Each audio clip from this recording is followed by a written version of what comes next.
We introduce ourselves every time. So. This is like a comedy session for us because. Steph and Kelly's happy hour. Yep, literally. So anyways, this time we want to talk to you about what you should do when your equipment does come.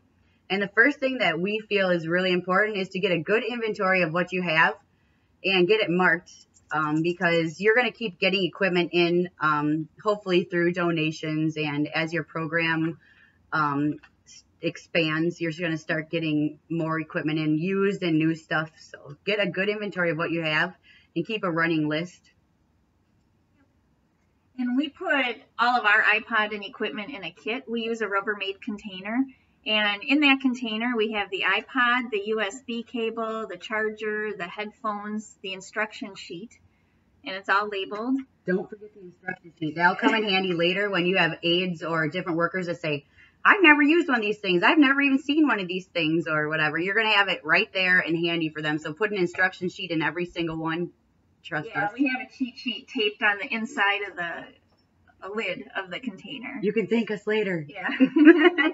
So the next thing that you should do after you get your equipment and kits, you should in-service everyone in your building on how to use it. We did this. We have every department went through a training with us. We actually handed out an iPod in the training and had each person try it and test it out so that they knew what was what and what the buttons did. And another thing that we did that you can make a note of is that we put black music notes on the doors of everyone or on their walls so that everybody that walks through our building was able to identify who was in our program. And I'm just going to, just for the sake of you wondering who everyone is, the maintenance department, the kitchen workers, the nursing, obviously, the volunteers, housekeeping and laundry. Yep, and then the activity people, and then everybody in the management went through our training. So the whole building knows how to use our iPods, and they know how to identify who's in our program. So. You're also going to want to decide where you're going to store and charge the iPods.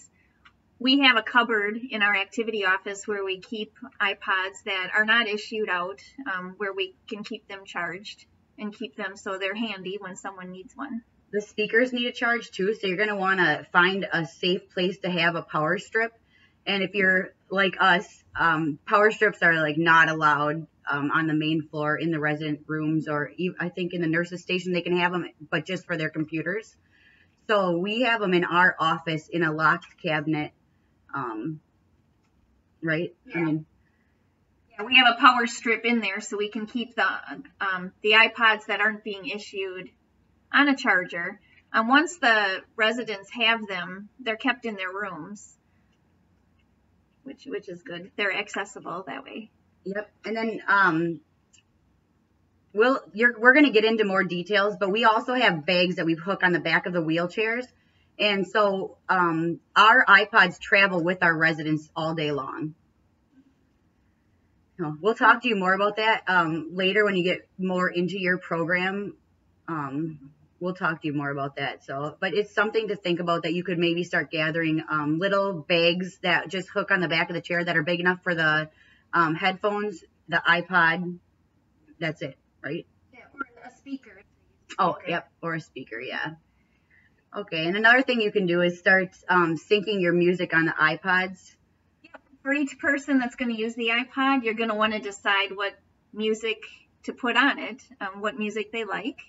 If you're unsure, if the resident can't tell you what music they like or a family member doesn't know, what's worked for us is using sing-along songs, starting there, like You Are My Sunshine, My Bonnie Lies Over the Ocean, Battle Hymn of the Republic.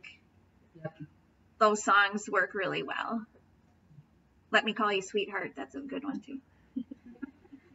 Yep, everybody seems to know those good old songs, and they come alive when they hear them. So, all right, guys, we love to hear your feedback too. So if you want to jot us a little note, or if you have any questions throughout any of this, like write it on our page here, and we will get back to you.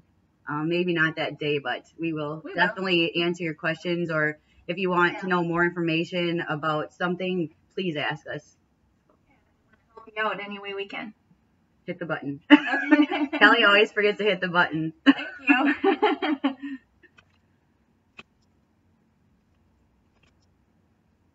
I'll help you, Kelly.